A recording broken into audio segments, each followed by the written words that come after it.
Hello again, everybody, and welcome to our town. I am Jeff Yorkey. I want to thank everybody for listening, and I want to welcome to our town a repeat guest.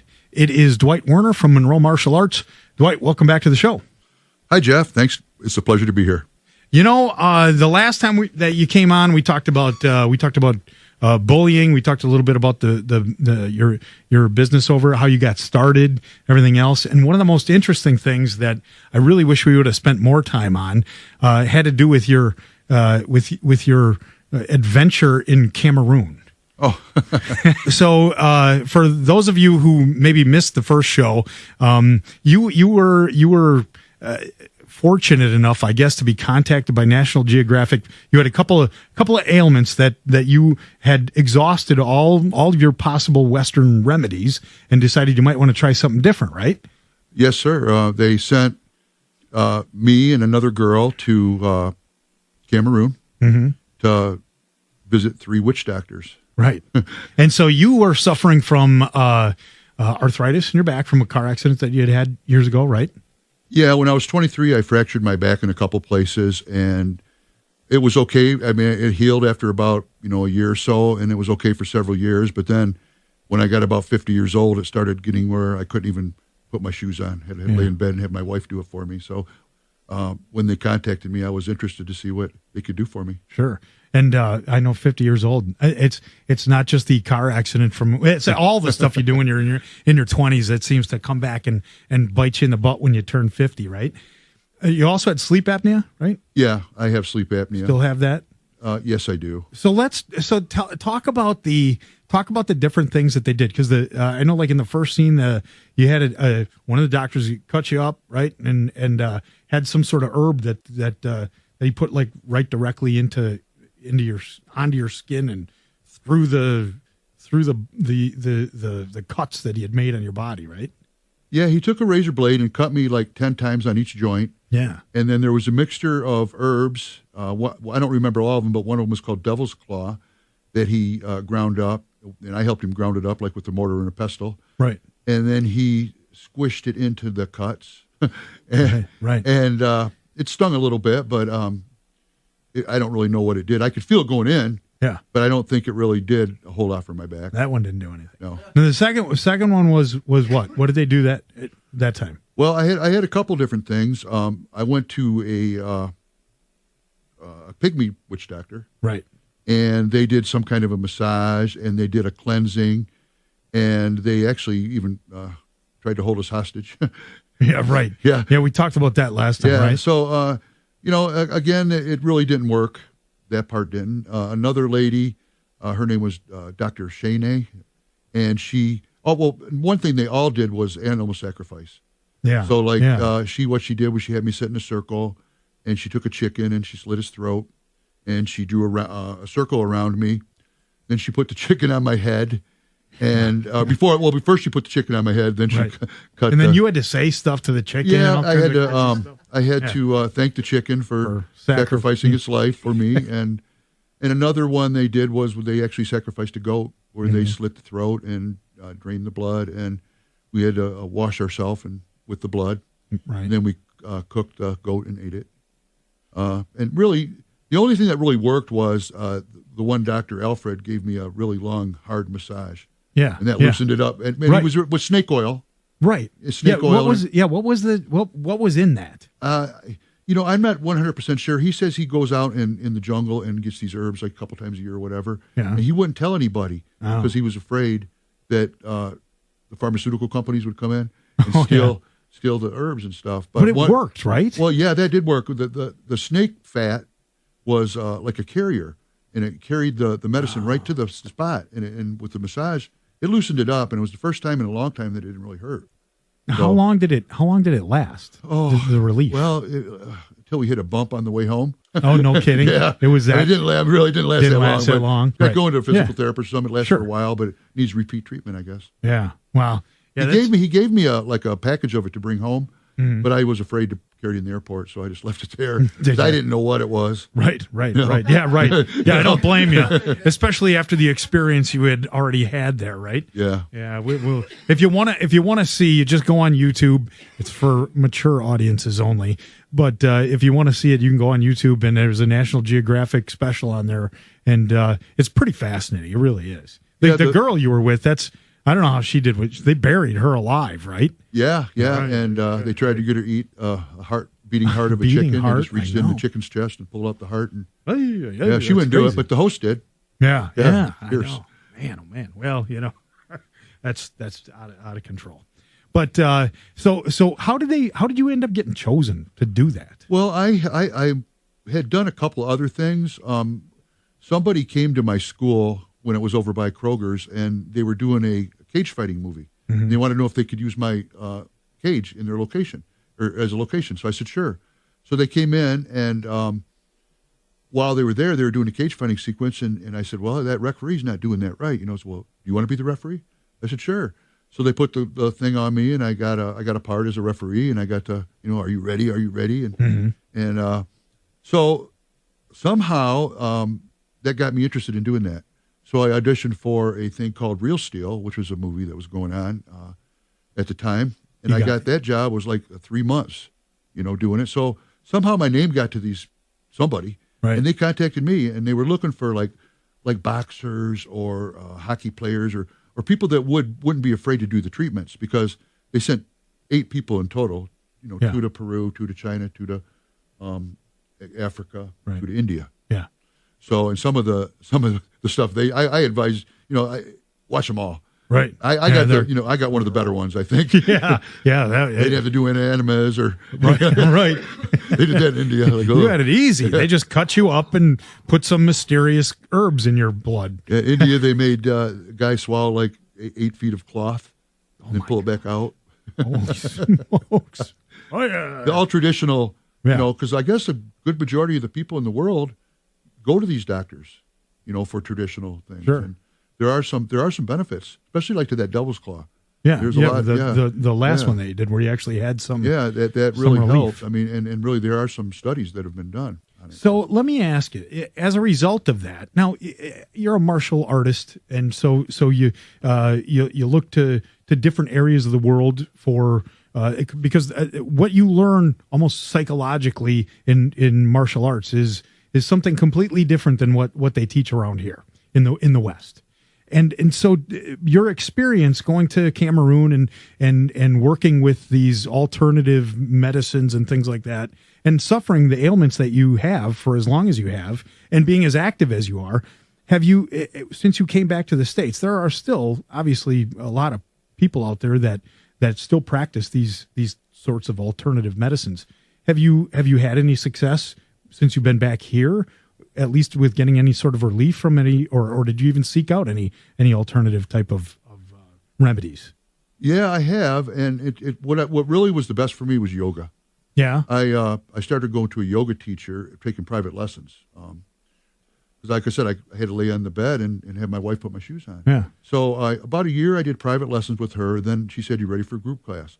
So I started doing group class, and now I walked into her class, and I'm going to be 63, right? And then back then I was like maybe 58, and it's all women. And we get in the class, everybody's down in the downward dog. So okay, everybody kick up and do a handstand, and I'm like, and they all do it, but me. I'm like, oh my god. So I was a little bit out of my comfort zone. Yeah. But the more I did it, I eventually, after a couple years, she said that I should try a teacher certification. So I did a 200-hour teacher certification. Yeah, really. And so really, out of all the things I've done, yoga, and I also got what's called a yoga trapeze. Mm-hmm. You hang it from the ceiling, it's like silk, and you hang upside down, like 1 or 2 minutes a day. Yeah. And that puts traction on your back. Yeah. So to me, I mean, the breathing, the relaxation, taking the time, and the meditating, that really helps too, because a lot of tightness in your back and stuff is stress. Sure. To me, I mean, I teach it now. I don't really teach a class. I just incorporate it during my stretching and stuff for my students. Yeah. And they're all making a lot of improvements. So the mental discipline that you get from martial arts, I'm sure, had to have assisted you in some way with your with the yoga. Oh yeah. And that in turn then helps these ailments. I took it very seriously because I was motivated. And sure. Now I can touch when my you're toes. in pain all the time, right? I mean, really, and I didn't want to, take a bunch of drugs for the rest of my life. And, and nothing else was really working. Yeah. I tried all the stuff I could try. Yeah. And it worked a little while, but so now, I mean, as long as I keep moving, right, I'm okay. Yeah. If I don't move and I lay in bed too long, or I take a couple of days off from stretching, I don't do hardcore stretching. I like called yin yoga, long stretches, long relaxed stretches. Yeah. And that's the best for me. Yeah. And I agree with you. I think it's all about being active, especially when you get to be after 50, right? After 50, you start tightening up. You're just, and everybody out there that's listening that is our age, right? That you see that. And the best way to combat it is, number one, you got to move, and number two, you got to stretch, right? And so you doing what you're doing, you're not too old. If you wanted to get started in martial arts, for example, or yoga, I'm 53. Am I too old to do that? Absolutely not. Right. I mean, especially in if you go to a place like where I do, we don't want people to be hurt. We're not like hazing them. We're not, trying to make you puke in a bucket, anything like that. You got to just take your time, do what you can do, stay within your limitations. Mm-hmm. And if it hurts, don't do it. There's a difference between pain and slight discomfort. So right. And we teach you how to breathe and how to relax, that type thing. So there's like stretch reflexes that you can kind of trick. They keep you from overstretching. So that's why like a lot of people can do the splits. So, yeah. But if you relax and you practice and over, you can do it. Yeah. And just you're not like me. I'm not training for any kind of competition. I'm not going for trophies. So I'm training for the rest of my life. So I go to low, moderate intensity, mm-hmm. very occasionally high intensity, and even with like weights, I use something called a power plate. It's a vibration machine. I use mostly body weights or real light weights. Yeah. And that works for me, because if I get hurt, yeah, because then I don't want to do it. It's even worse, right? Yeah. If you get hurt, then it might be a week, 2 weeks that you can't do anything, and now you gotta come back from that. And in the meantime, you're tightening up, and that pain just returns. And it's mentally hard to once you get into a habit of doing something, if you take a break, it's mentally hard to get back to that. That's what I found. Oh, I agree with you. I'm better off just doing a little bit of something every day. Yeah. Yeah, I agree with you. All right, hey Dwight, take a quick break, and then when we come back, I was thinking maybe we talk a little bit about some of the stuff that you guys have going on over at Monroe Martial Arts, including your ninja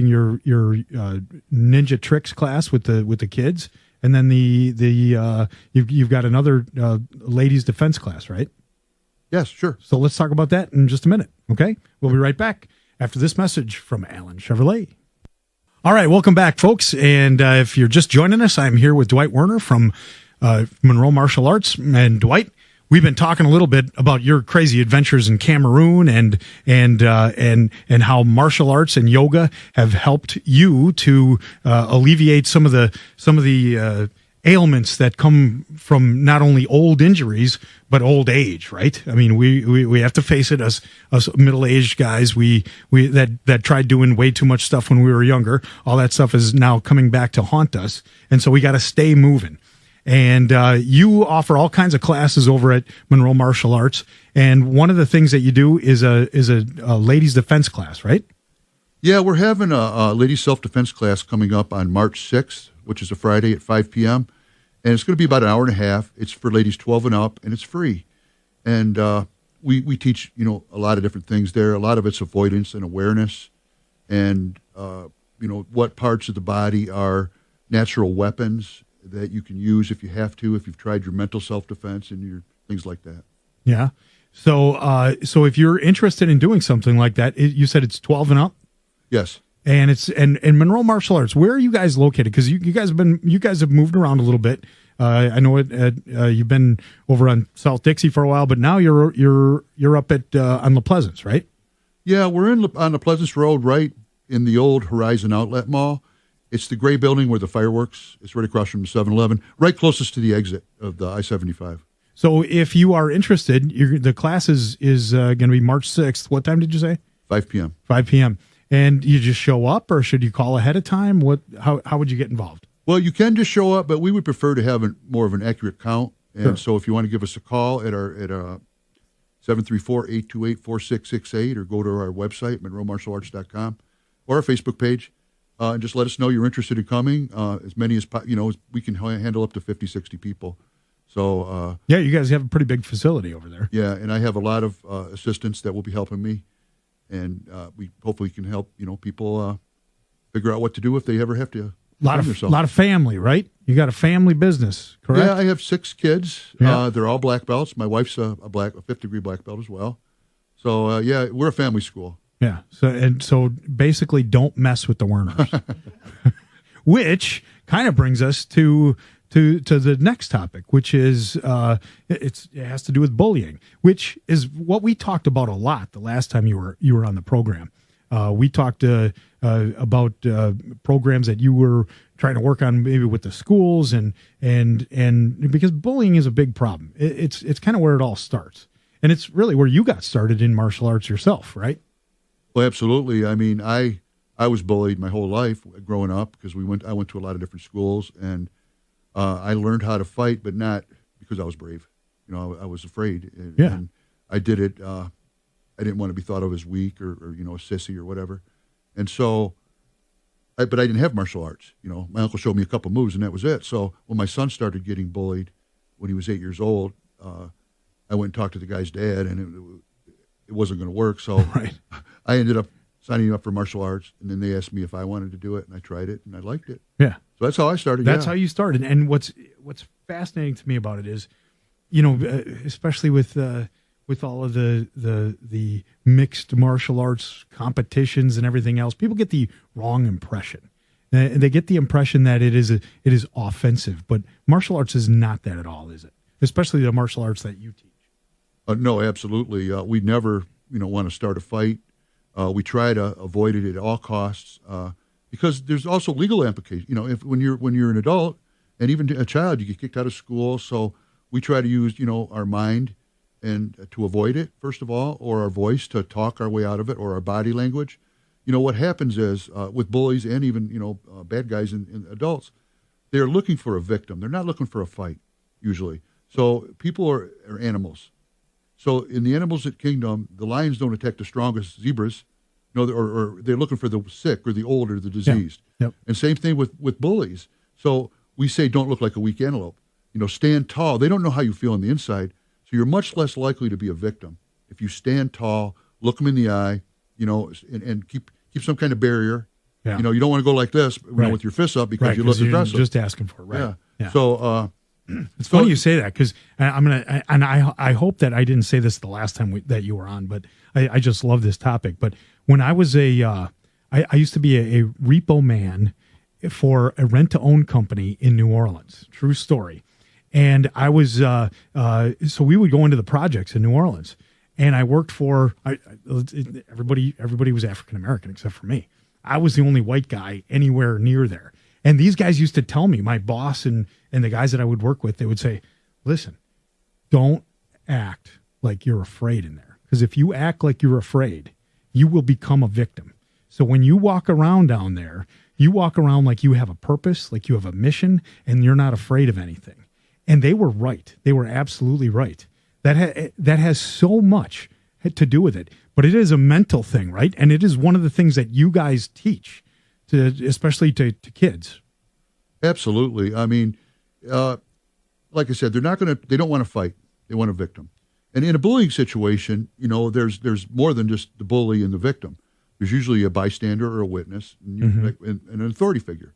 So once you witness it, you are actually involved, whether you like it or not. Yeah. So, and there's also something like a group mentality. If you act like you're weak, sometimes the pack wants to jump on you too. Yeah. So you just act like you're strong. I mean, one time my son, at the time he was a purple belt. I think he was like maybe 10 years old.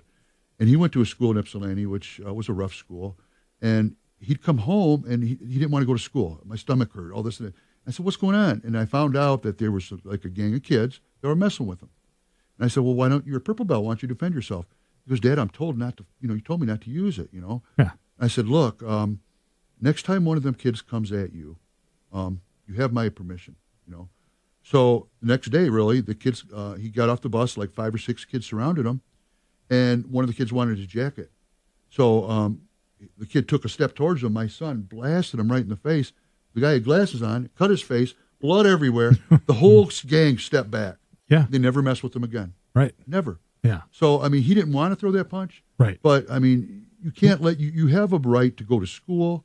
You have a right to not be bullied. Yeah. You know? And you're not condoning taking those actions. You don't want to take that is a last resort. The last thing that you do. But you can't just let the pack attack you. No. And so you have a program at Monroe Martial Arts that's designed specifically for kids that are victims of that type of behavior, right? Well, I mean, not specifically for that, but we teach everybody that.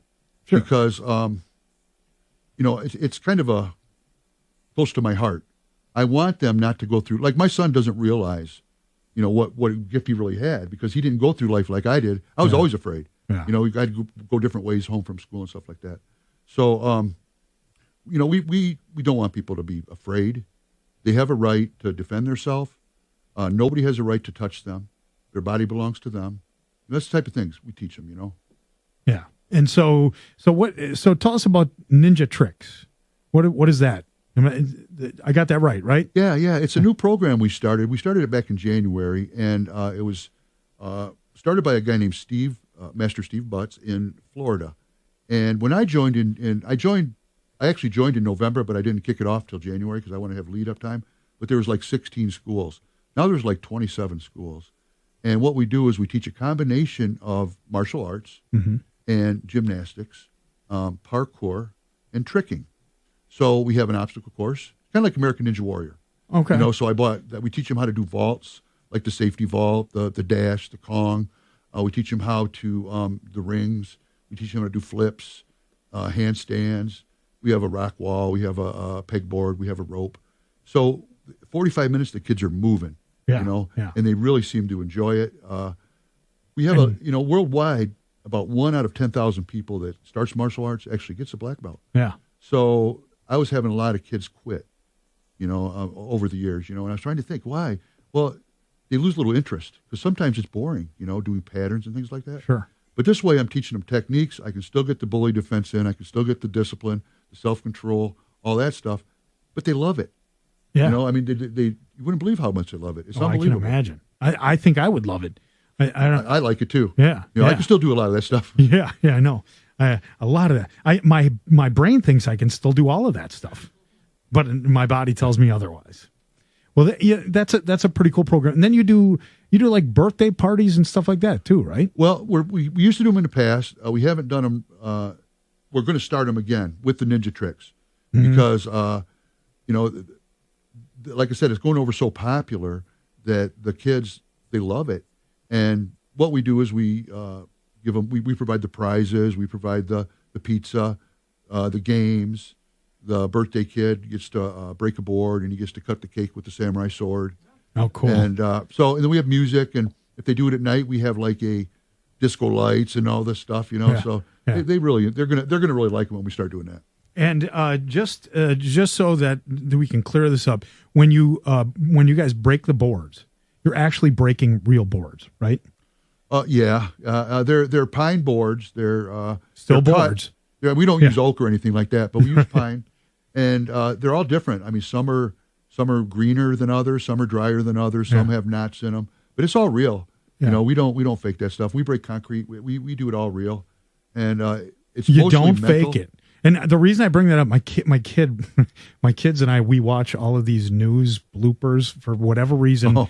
And there was a martial artist that went on one of these morning TV shows, and it was live, and he's talking about how he's going to break this concrete block, and he accidentally bumped into it, and it just crumbled. Oh, well, some guys do. We'll bake them in the oven or something. I think. Yeah. I think some guys do that. But no, you guys are you're really teaching this stuff. Yeah, and that's pretty cool because you know what. What it instills in people is confidence. And that kind of goes along with that whole thing about how you carry yourself is crucial in ensuring that someone is not going to be picking on you, right? Right. We push people outside of their comfort zone, so they get kind of used to it. And it carries over into other areas. I mean, we see people that go on to, different jobs or different careers that now they're confident because, they have black belt or whatever. They know they can do it. They can if they just try, if they don't quit. Yeah. Really, the main thing is just perseverance. I can tell you, if I could do a jump punch and break a pine board, I wouldn't be afraid of anyone. It's funny. We just had a test where I had a boy. Well, I shouldn't say a boy. He's a 19-year-old. One of my assistant instructors, and he did that. He jumped across the room and broke a board with it. And, pretty cool. Yeah. Well, you know what? Hey, Dwight, I love what you do. Keep doing it. And if somebody wants to take a lesson with you, no matter how old they are, who should they call? Where should they go? Well, you can call me at Monroe Martial Arts, 734-828-4668, or go to our website, monroemartialarts.com. There's a way to contact us there, and we'll get back with you as soon as possible. The Ninja Tricks program, the ages, the 4 to 6 group is filling up quick. We only got like 4 spots left for right now. Okay. But the other age group, 7 to 12, we have spots, and then we have adult spots open too. We teach Irish stick fighting, Tai Chi, so stuff for everybody, really. Well, that's good, because now you have a reason to come back on the show, because that's unfortunately all the time we have, but I would love to learn about some of the other stuff that you got going on. So, Dwight, thanks again for coming on. I really appreciate it. Thank you. It's my pleasure. All right. Anytime. You're always welcome. All right. That is all the time we have for this edition of This Is Our Town. I want to thank Dwight Werner for coming on, and I want to thank you folks for listening. Take care, everybody, and we'll see you next week.